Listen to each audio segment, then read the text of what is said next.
Hello hello hello. ठीक है। तो आज है आपका लेक्चर नंबर 3.4। पिछली क्लास में हम लोगों ने डिस्कस किया था ड्रिफ्ट वेलोसिटी और उस टॉपिक से रिलेटेड क्वेश्चन किया था। आज मेरे पास कुछ क्वेश्चन है प्रीवियस ईयर के, उस टॉपिक से रिलेटेड। ठीक है। और कुछ नया टॉपिक डिस्कस करेंगे। जैसे कि कौन सा टॉपिक डिस्कस करने वाले हैं, आज हम लोग डिस्कस करेंगे कि ओम्स लॉ क्या होती है। ठीक है।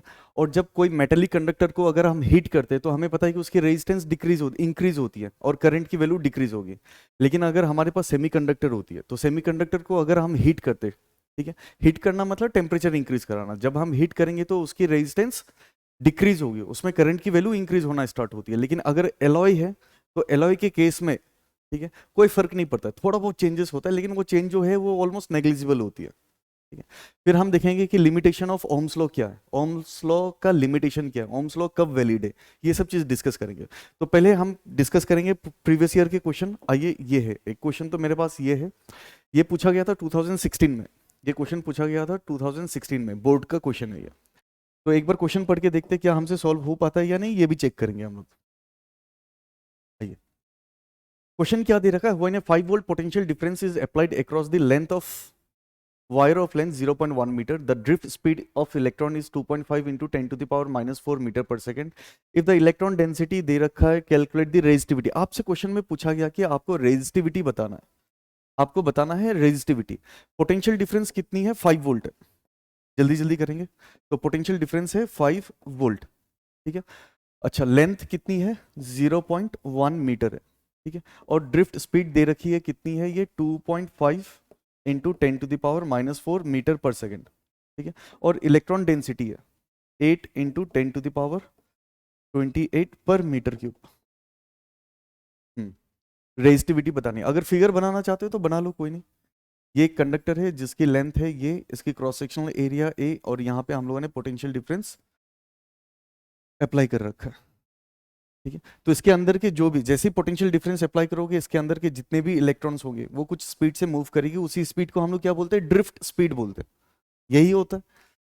अब देखो हमारे पास जो रिलेशन है रेजिस्टिविटी फाइंड आउट करने का और करंट का, ठीक है, तो यहां से तो अगर देखा जाए तो हमारे पास एक स्टैंडर्ड इक्वेशन तो यही है, I is equals to N E A we D. I is equals to N E A we D. ये फॉर्मूला तो मैंने बता रखा है पहले। I is equals to N E A we D होती है। लेकिन इस पूरे क्वेश्चन में करंट है ही नहीं, पोटेंशियल दे रखा है। लेकिन हमें पता है कि ओम्स लॉ क्या बोलती है, V is equals to I R बोलती है। तो करंट को क्या मैं ऐसा लिख सकता हूँ, वोल्टेज अपॉन रेजिस्टेंस। अब देखो रेजिस्टेंस भी नहीं दे रखा है, लेकिन रेजिस्टेंस के फॉर्मूले में हमें पता है कि रेजिस्टिविटी आती है। क्या होती है, रेजिस्टेंस क्या होती है, R is equals to rho L by A. Rho L by A, ऐसा लिख सकते हैं। ये पूरी वैल्यू हम यहाँ पुट करेंगे तो अपना नया इक्वेशन जो आएगा वो क्या हो जाएगा, V by A upon rho L is equals to N E A we D. अब देखो दोनों साइड, लेफ्ट हैंड साइड भी और राइट हैंड साइड भी एरिया है। ए क्या होती है, क्रॉस सेक्शनल एरिया। ठीक है। तो यहां से आप रेजिस्टिविटी का फॉर्मूला निकाल सकते हो। Resistivity will be equals to क्या हो जाएगी, पोटेंशियल अपॉन, ठीक है, N E V D into length, N E V D upon length. अब सारा वैल्यू पुट करेंगे। देखो पोटेंशियल हमें पता है, फ्री इलेक्ट्रॉन डेंसिटी भी पता है, चार्ज ऑफ इलेक्ट्रॉन पता है, ड्रिफ्ट स्पीड पता है, लेंथ ऑफ कंडक्टर भी पता है। क्वेश्चन सॉल्व हो जाएगी आराम से। तो नेक्स्ट स्लाइड पे जाते हैं, आराम से करेंगे, कोई नहीं। ठीक है। अब वैल्यू पुट करेंगे, ठीक है। हाँ, पोटेंशियल कितना है, 5। इलेक्ट्रॉन डेंसिटी कितनी है, 8 into 10 to the power 28। Charge of electron होती है 1.6 into 10 to the power -19। Drift speed दे रखा है आपको 2.5 इंटू 10 to the power -4। और लेंथ दे रखी है 0.1 मीटर, सब ऐसा ही यूनिट में। अब देखो जरा, एक काम करते हैं, यहाँ से पॉइंट को हटाते हैं, एक जीरो डालते हैं, यहाँ से भी एक पॉइंट को हटा दो और यहाँ जीरो डाल दो। ठीक है। ये आ गया आपका। अच्छा, यहाँ पे भी एक पॉइंट है, ये पॉइंट को भी हटाओ, एक जीरो डाल देते हैं। ठीक है। अब हम क्या कर सकते हैं, इसको सॉल्व करने की कोशिश करेंगे। जिसको खुद से सॉल्व करना है कर सकते हो, आप वीडियो को पॉज करो, आराम से सॉल्व करो, कोई दिक्कत नहीं है, आराम से आंसर आएगा, मैच होगा, सब कुछ सही है। देखो अगर मैं इसको सॉल्व करूं तो हमें पता है कि ये 25 वन जर 25 होती है, और 25 20 टाइम्स में हो जाएगा 500, और ये जीरो को भी कैंसिल करके 200 ही लिख दो, सिंपल रखेंगे आप लोग। ठीक है। अच्छा, और कुछ कैंसिल हो रहा है? हाँ, कौन सा? ये हो जाएगी 100 और ये हो जाएगी कितने, 2 टाइम्स में कैंसिल करेंगे तो ये आ जाएगा 4। ठीक है, ये भी हो जाता है।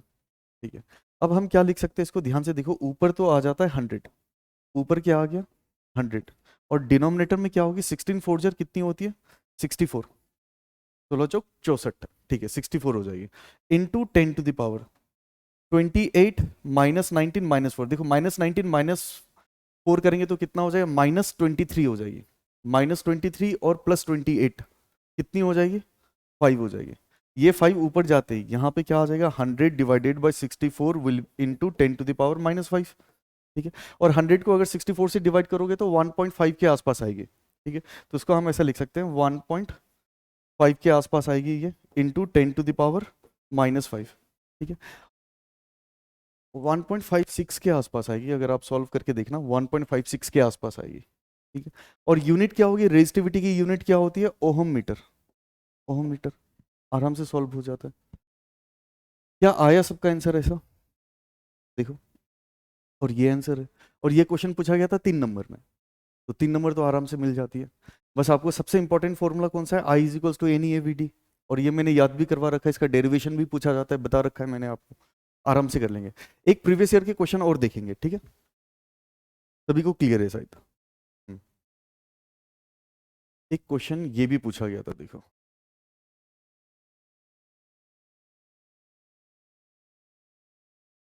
टू 2011 का क्वेश्चन है।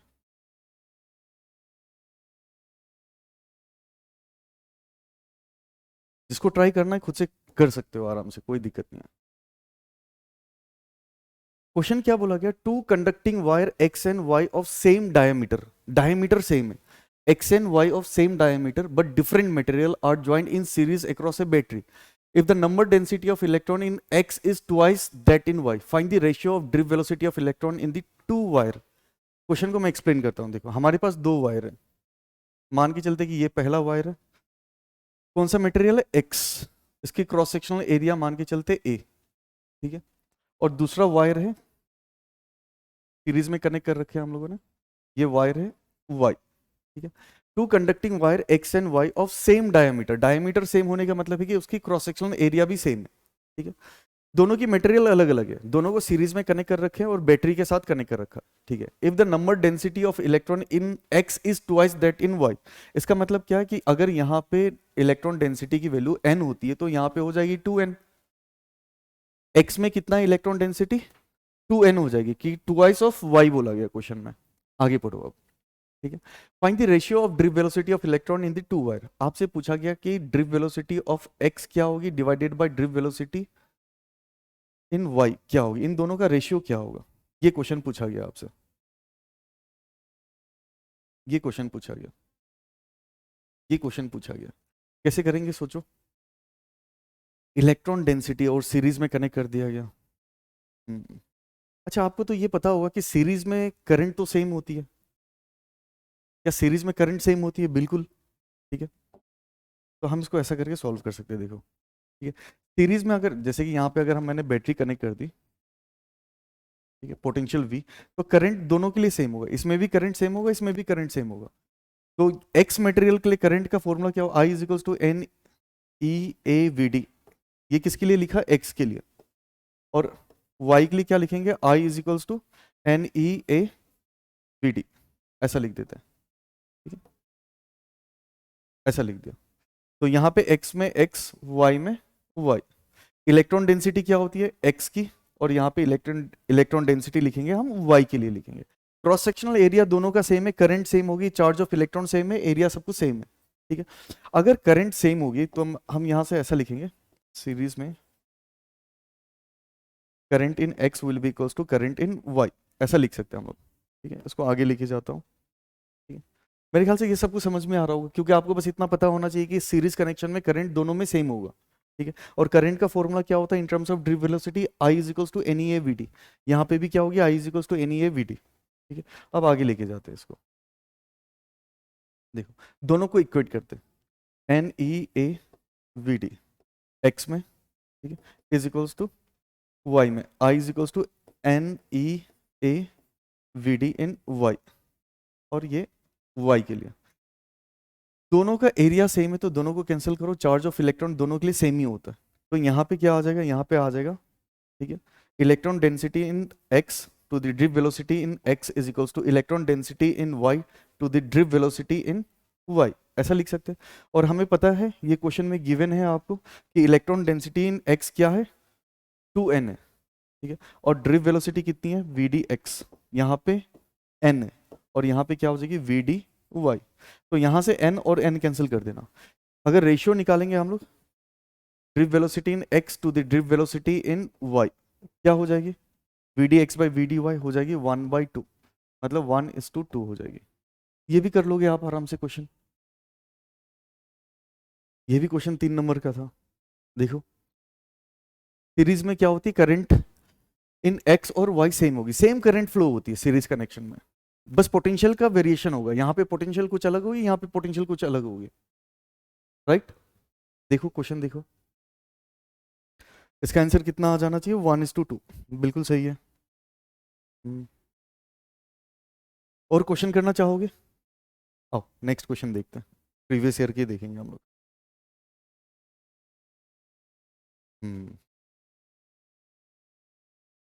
देखते हैं, ये भी एक क्वेश्चन है, 2012 का क्वेश्चन है।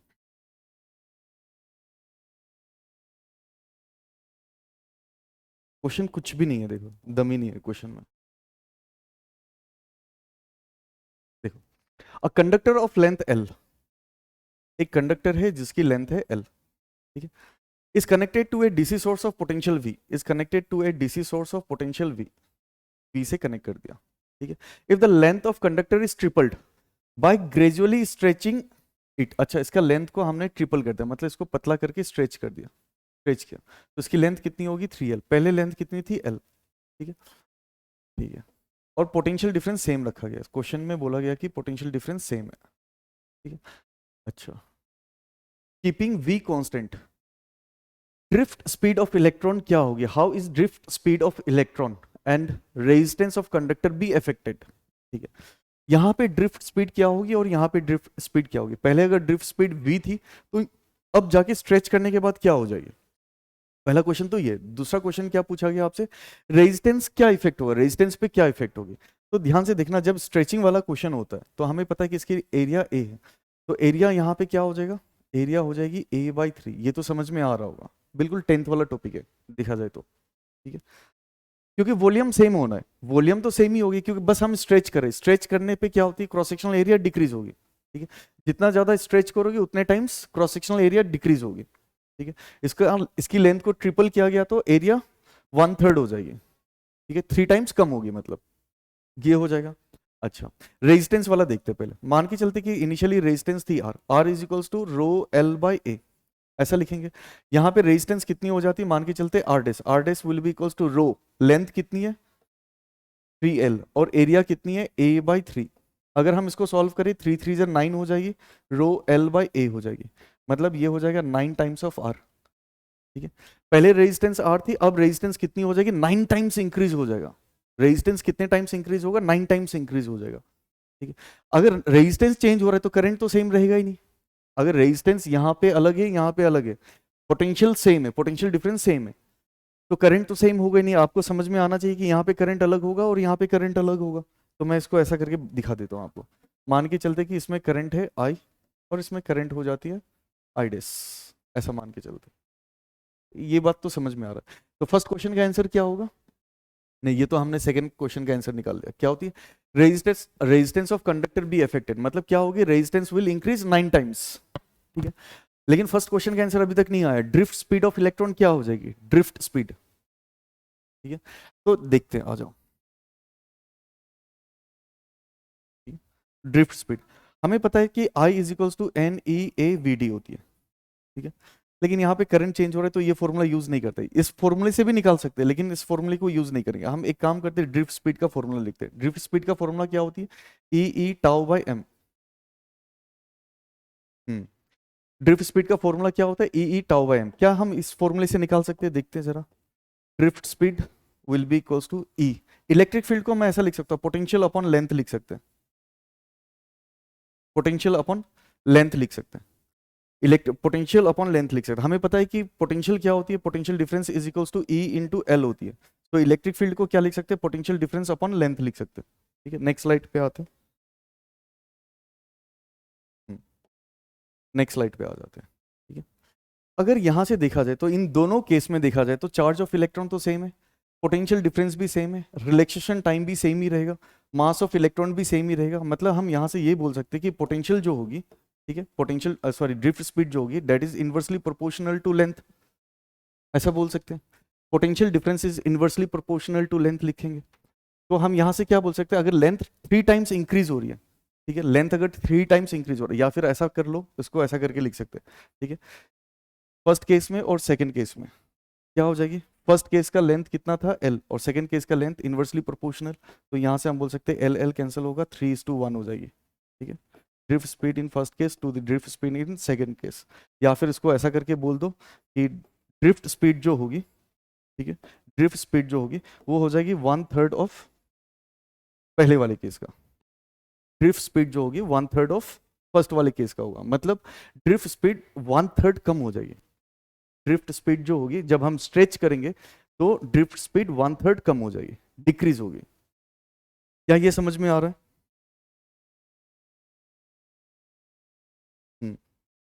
ड्रिफ्ट स्पीड क्या होगी, 1/3 हो जाएगी। ये बात तो समझ में आ रहा है सभी को? यस, देखो जरा ध्यान से देखना।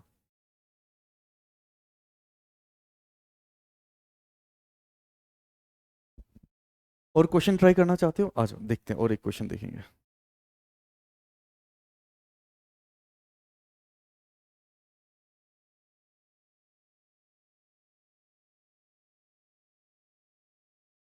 सारा प्रीवियस ईयर का क्वेश्चन है, इसलिए मैंने बताया था कि करंट इलेक्ट्रिसिटी जो चैप्टर है वो काफी सिंपल है, और नंबर ऑफ क्वेश्चंस बहुत ज्यादा पूछे जाते हैं, और जो भी क्वेश्चन पूछा जाता है वो काफी आराम से कर लोगे। ये क्वेश्चन का आंसर ही मैं लिख दे रहा हूँ, चलो देखते हैं, मैं प्रूफ करके दिखा रहा हूँ आपको। देखो क्या बोला गया, 2015 का क्वेश्चन है, potential difference V is applied across the end of copper wire of length L। तो फिगर बना लेते हैं हम लोग। Potential difference V is applied across L, इसकी क्रॉस सेक्शनल एरिया है A, डायमीटर दे रखा है तो एरिया निकालेंगे। चलो what is the effect on drift speed of electron if potential is half. तो हमें पता है कि पोटेंशियल को अगर हम हाफ करते हैं, ठीक है, कहाँ से आएगा फॉर्मूला। तो देखो हमें पता है कि I इज इक्वल्स टू क्या लिखते हैं, NEAVD लिखते हैं, I is equals to NEAVD। ठीक है, तो हमें चाहिए ड्रिफ्ट स्पीड, ड्रिफ्ट स्पीड क्या हो जाएगी, I upon NEA, NEA, NEA। ठीक है, करंट को कैसे लिखेंगे, current can be written as V is equals to IR लिखते हैं हम। ठीक है, current can be written as potential upon resistance, तो इसको हम ऐसा लिख देंगे, पोटेंशियल अपॉन रेजिस्टेंस NEA। ठीक है, और रेजिस्टेंस तो यहाँ पे दे ही नहीं रखा है, तो रेजिस्टेंस की जगह हम क्या लिख सकते हैं, R is equals to rho L by A.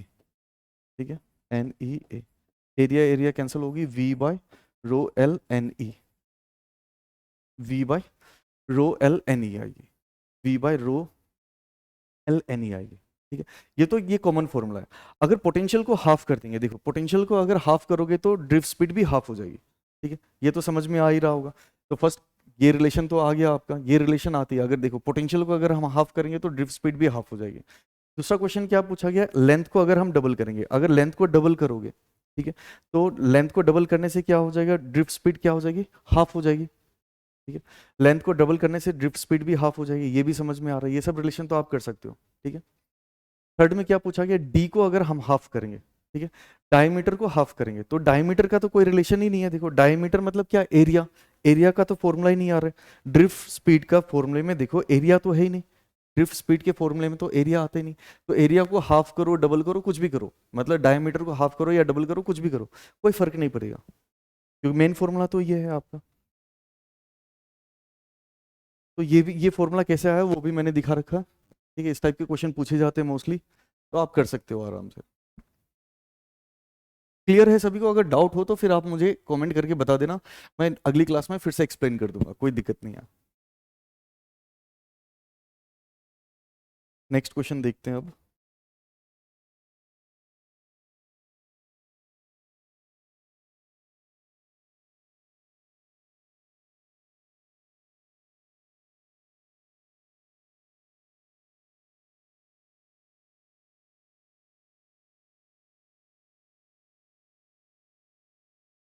Question पढ़ो, देखो क्या दे रखा है।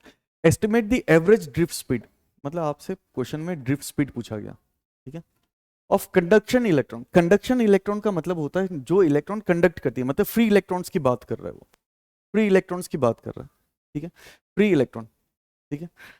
Conduction electron in a copper wire of cross sectional area, area दे रखा है आपको 1 × 10⁻⁻⁷ metre square, carrying a current of 1.5 ampere. Assume the density of conduction electron to be, conduction electron मतलब इलेक्ट्रॉन डेंसिटी की बात कर रहा है, क्योंकि यूनिट देखो, यूनिट क्या है, पर मीटर क्यूब। पर मीटर क्यूब किसकी यूनिट होती है, तो फ्री इलेक्ट्रॉन डेंसिटी की होती है, फ्री इलेक्ट्रॉन डेंसिटी, ठीक है। तो ये कितना है, 9 × 10⁻28, 9 × 10⁻28 पर मीटर क्यूब आ जाएगा।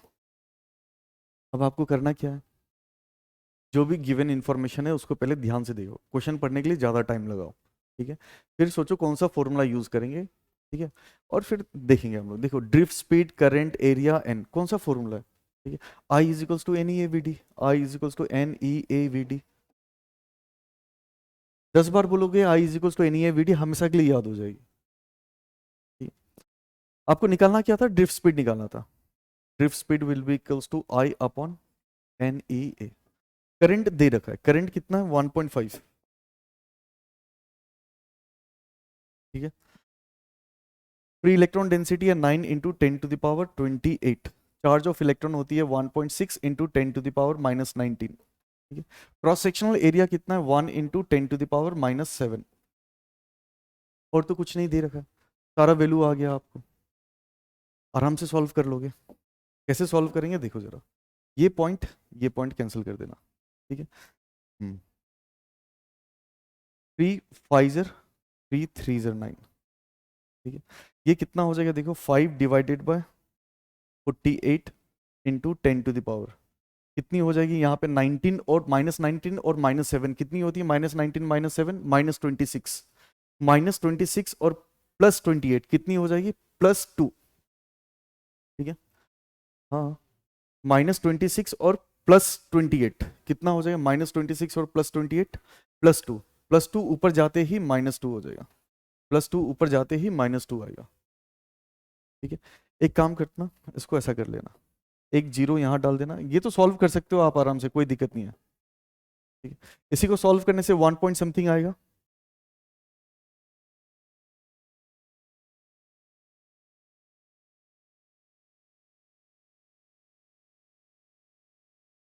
अप्रोक्सीमेटली 1 पॉइंट समथिंग आके इंटू 10⁻³ लिख सकते हैं। और ड्रिफ्ट स्पीड का यूनिट क्या होता है, मीटर पर सेकंड। इसी को चाहे तो 10⁻³ अगर हटाओगे तो ये आ जाएगा कितना, 1 मिलीमीटर पर सेकंड, अप्रोक्सीमेटली 1 मिलीमीटर पर सेकंड आ जाएगी। सिंपल क्वेश्चन था, कर लोगे आराम से, right.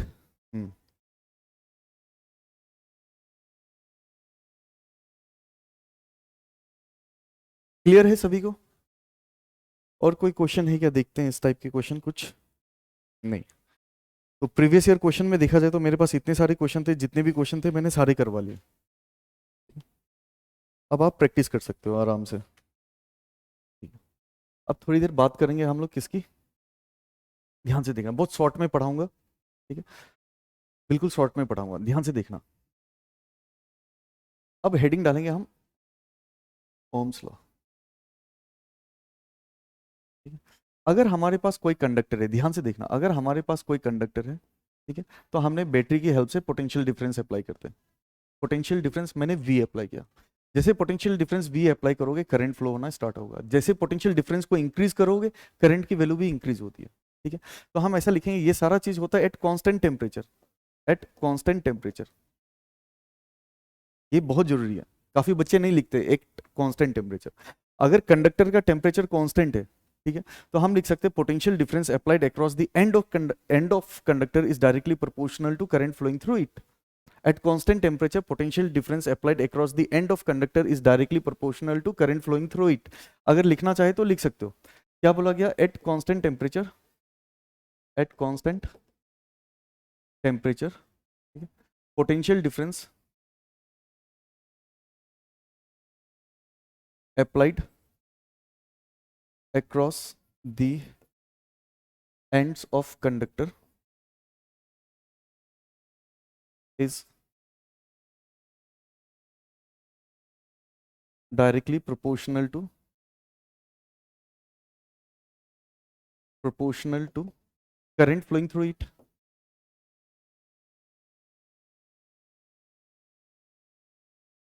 Current flowing through it, याद रख सकते हो, यही है ओम्स लॉ और कुछ भी नहीं है। ठीक है, तो यहाँ पे प्रोपोर्शनलिटी सिंबल हटाने से हमें कुछ ना कुछ कांस्टेंट लिखना होगा, सम कांस्टेंट इनटू करंट, और ये जो कांस्टेंट होती है इसी को हम बोलते हैं रेजिस्टेंस। लेकिन लिखा कैसे जाता है, V is equals to R I. आर क्या है, कांस्टेंट है, आर क्या है, कांस्टेंट, जिसको हम बोलते हैं रेजिस्टेंस, जिसको हम बोलते हैं रेजिस्टेंस। ठीक है, और इसकी यूनिट क्या होती है ये सब चीज़ पता है, क्लास 10th में ही पढ़ रखा है आपने, तो इसके ऊपर ज़्यादा टाइम वेस्ट करके फायदा नहीं है। ठीक है, इसकी यूनिट क्या होती है, ओहम होती है, OHM। यहाँ लिख देता हूँ, ये सिंबल होता है, ये सिंबल होता है। ठीक है, तो हम ऐसा लिखते हैं V is equals to I into R. याद रखना, जो रेजिस्टेंस होती है वो वोल्टेज और करंट के ऊपर डिपेंड नहीं करती है, रेजिस्टेंस जो होती है वो वोल्टेज और करंट के ऊपर डिपेंड नहीं करती। क्यों क्यों डिपेंड नहीं करती, क्योंकि रेजिस्टेंस कांस्टेंट है। ठीक है, तो रेजिस्टेंस को ऐसा भी लिखा जाता है, R is equals to V by I. अगर मैं इसके लिए ग्राफ बनाऊं, ध्यान से देखना, ग्राफ स्ट्रेट होगी, इसकी ग्राफ स्ट्रेट होगी। ठीक है, और ये जो स्लोप होगा, ये जो एंगल होगी थीटा, ठीक है, अगर मैं इसको लिखूं टेन थीटा, तो ये एंगल क्या बताता है आपको, रेजिस्टेंस बताता है, क्योंकि perpendicular upon base, tan theta is equals to perpendicular upon base, मतलब delta V by delta I, delta V by delta I क्या हो जाएगी, रेजिस्टेंस होगी, रेजिस्टेंस होगी। ठीक है, इसके बारे में अगली क्लास में और भी कुछ बताऊंगा। ठीक है, तो फिलहाल मुझे जो टॉपिक पढ़ाना था वो देखते हैं। ठीक है, तो बस आपको अभी के लिए फिलहाल इतना याद रखो कि V is equals to I R जो होती है, ये ओम्स लॉ है, ओम्स लॉ है। ठीक है, V is equals to I R is equals, ये क्या है, ओम्स लॉ। अच्छा, जो मटेरियल ओम्स लॉ को फॉलो करती है उसको हम क्या बोलते हैं, ओहमिक।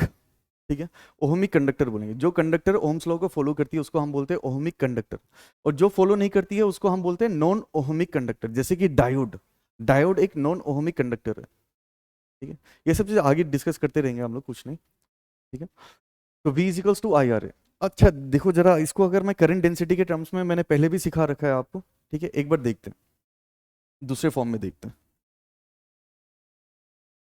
आ जाओ, यहां तक तो सभी को क्लियर है। ठीक है, देखो, वोल्टेज को चाहे तो पोटेंशियल को हम क्या लिख सकते हैं, E इंटू एल लिख सकते हैं, E इंटू एल, और करंट यहाँ पे रेजिस्टेंस का एक फॉर्मूला होता है, R is equals to rho L by A. Resistance का फॉर्मूला क्या होता है, रो एल बाई ए, दोनों साइड लेंथ लेंथ है, कैंसिल आउट करना, ये क्या बचेगा, I by A into rho. I by A क्या होती है, J, करंट डेंसिटी, ये भी ओम्स लॉ ही है, ये भी ओम्स लॉ ही है। रो क्या होती है, रेजिस्टिविटी होती है, रो क्या होती है, रेजिस्टिविटी होती है। ठीक है, तो ये भी एक ओम्स लॉ ही है। ये सब कुछ कब लिख सकते हैं, कांस्टेंट टेम्परेचर पे, ये फॉर्मूला कब वैलिड है, कांस्टेंट टेम्परेचर पे। आगे बात करते हैं, देखो जरा। ठीक है, हम लोगों ने देखा था ये formula, I is equals to N E A we D. ठीक है, I is equals to N E A we D, ये फॉर्मूला हमें पता है। ठीक है, अच्छा, I is equals to N E A, drift velocity का फॉर्मूला क्या होता है, e tau by m, e tau by m. ठीक है, अच्छा, अगर मैं पोटेंशियल के टर्म्स में लिखना चाहूँ, ठीक है, पोटेंशियल के टर्म्स में अगर लिखना चाहे, ठीक है, तो हमें पता है कि इलेक्ट्रिक फील्ड को क्या लिख सकते हैं, V is equals to E into l लिखते हैं। ठीक है, तो इलेक्ट्रिक फील्ड को हम क्या लिख सकते हैं, पोटेंशियल अपॉन लेंथ। यहाँ से थोड़ा सा रीअरेंज करके लिखूंगा, I is equals to N E A, और ये जो है E अपनी जगह रहेगा, इलेक्ट्रिक फील्ड की जगह लिखेंगे पोटेंशियल अपॉन लेंथ। ठीक है, टाउ एम, ऐसा लिख सकते हैं। ठीक है, इसी को हम लिख सकते हैं N E square A tau M L, और यहाँ पे V। ठीक है, यहाँ से V को हम क्या लिख सकते हैं, V is equals to I, और ये आ जाएगी इधर m l by n E square A tau, ऐसा लिख सकते हैं। अगर मैं इसको रिलेट करना चाहूँ, ध्यान से देखना, V is equals to I into R से रिलेट करना चाहूँ, तो देखो जरा, V तो V है, I तो I है, ये कौन सा है, Ohm's law, V is equals to I R, तो रेजिस्टेंस क्या हो जाएगी, तो रेजिस्टेंस किसकी जगह ले रहा है, M L upon N E square A into tau. ये आ जाएगा R is equals to M L upon N E square A into tau. Tau क्या होती है? रिलैक्सेशन टाइम, मतलब time between two successive collision होती है, या फिर एवरेज रिलैक्सेशन टाइम बोलते हैं। ठीक है, देखो किसी भी कंडक्टर के लिए देखा जाए तो m तो कांस्टेंट है, l भी कांस्टेंट है, मान के चलते e भी कांस्टेंट है, a भी कांस्टेंट है। यहां से हम ऐसा भी लिख सकते हैं r is inversely proportional to n into tau, ऐसा बोल सकते हैं। ठीक है, अब ध्यान से देखना हमारे पास क्या फॉर्मूला आया, r is equals to 1/n into tau, हमारे पास ये फॉर्मूला आया। ठीक है, आगे मूव करते हैं, आओ।